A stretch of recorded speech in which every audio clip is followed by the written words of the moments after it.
Have you ever watched a crowd on television and felt, just for a moment, that someone was watching you back? Not the players, not the commentators, but someone in the stands, their face half turned towards the camera, caught in that fraction of a second before the shot cuts away. Someone familiar, someone who shouldn't be there, someone who couldn't possibly be there. Hold that feeling, that prickle at the back of your neck, that instinct to lean closer to the screen, to rewind, to look again, even though part of you doesn't want to see what you think you saw. That feeling is exactly where we are going. Welcome to A Face in the Crowd. Before we begin, I want to set something straight. This is not a story about monsters lurking in shadows. There are no ancient evils awakening, no demons clawing their way through dimensional rift. Stephen King, collaborating here with novelist Stuart Donan, has crafted something far more insidious. This is a story about what happens when the ordinary becomes impossible. When the screen you have looked at 1,000 times, the crowd scenes you have never really seen, suddenly reveals something that cannot be explained. And once you have seen it, you cannot unsee it. I will be guiding you through this unsettling territory. But first, let's spend a few moments together in the space before the story begins. Consider this is a warning, an invitation, and perhaps a confession, because I suspect that after you hear this tale, you will never watch a televised crowd quite the same way again. Let's talk about what this story is really about. Beneath its despectively simple surface, A Face in the Crowd explores the terror of recognition, not the comfort of seeing a familiar face, but the horror of seeing one where it absolutely should not be. King and Onan tap into something primal here, something that predates television, predates photography, predates any technology we might blame for. Human beings are hardwired to recognize faces. It's one of our most fundamental cognitive abilities. We see faces in clouds, in electrical outlets, in the random patterns of grain. Our brains are so desperate to find faces that they manufacture them from nothing. But what happens when that instinct, that gift becomes a curse? What happens when you start seeing faces, that real faces, faces that belong to people who are no longer alive? That's the territory we are entering. At the center of this story is Dean Evans. Dan is retired. He's reached that stage of life where the days have certain sameness to them, where routine becomes both comfort and cage. He watches sports on television, baseball, primarily the way many people do, passively, habitually, letting the familiar rhythms of the game wash over him.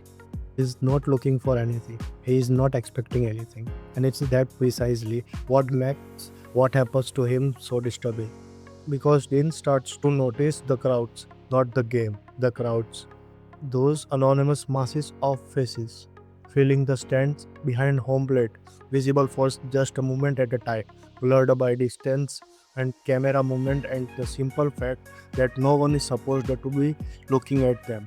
Dean looks and Dean sees what he sees and what it means and where it leads him.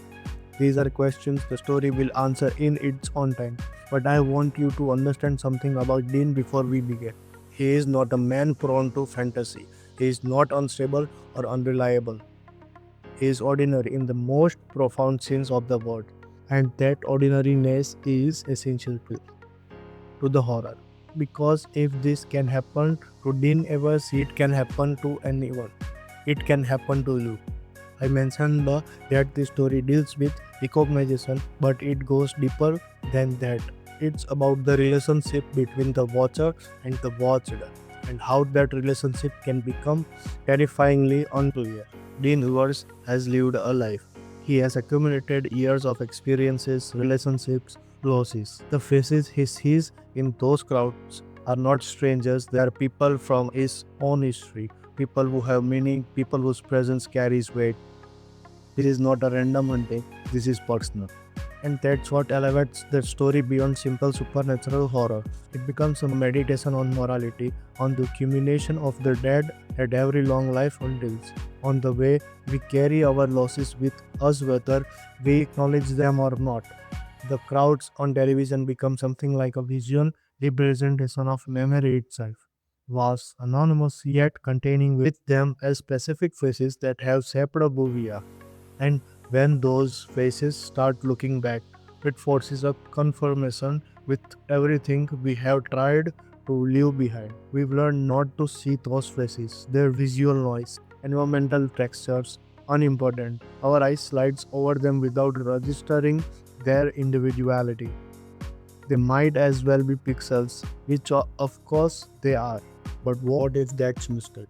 What if our refusal to look, our trend inattention, has left us vulnerable? What if something has been happening in those crowds all along, something that depends on our not noticing, and what happens when someone finally does notice? A face in the crowd asks these questions not as philosophical abstractions but as lived horror. It suggests that our relationship with screens, our endless passive watching, has opened a door we didn't know exists and something is coming through. I want to prepare you for the way this story moves because its pacing is part of its power.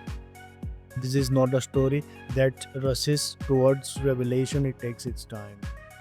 It allows the universe to notice, to doubt, to look again. It lets the unease build gradually, almost imperceptibly, like a change in air pressure before a storm. There will be moments when you are not sure whether to believe what Dean is experiencing.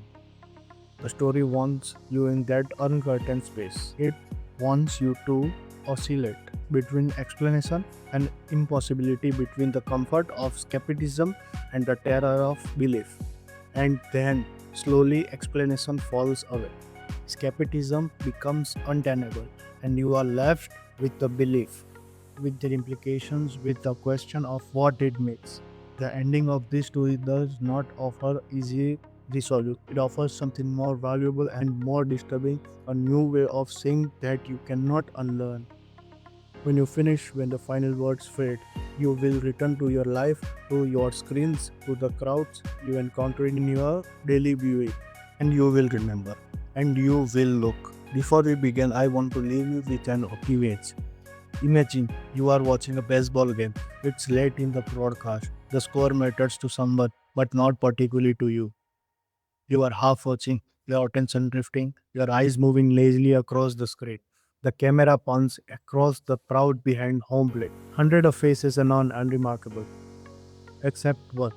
One face that seems impossibly to be looking directly at the camera, directly at you. A face that you know, a face that belongs to someone who cannot possibly be sitting in the stadium because that person is dead, has been dead for years. You blink, the camera has moved on, the game continues, everything is normal. But you saw it. You know you saw it. And now you have a choice. You can dismiss it, file it away as a trick of light or tired eyes or an overactive imagination. You can change the channel and never think about it again. Or you can look. You can start paying attention to the crowds. You can watch the backgrounds of broadcast with new intentionality. You can search face by face or confirmation that what you saw was real. And if you find it, if you find them, what then? This is the face in the crowd. This is the story of Ben Evers and what he found when he started looking. This is the warning about the price of attention and the cost of seeing too clearly. Stephen King and Stewart Onan invite you now to pull your chair a little closer to the screen, to lean in, to watch not the game, but the crowd, the vast, anonymous, impossible crowd. They are waiting for you. Some of them have been waiting for a very long time. Are you ready to see them?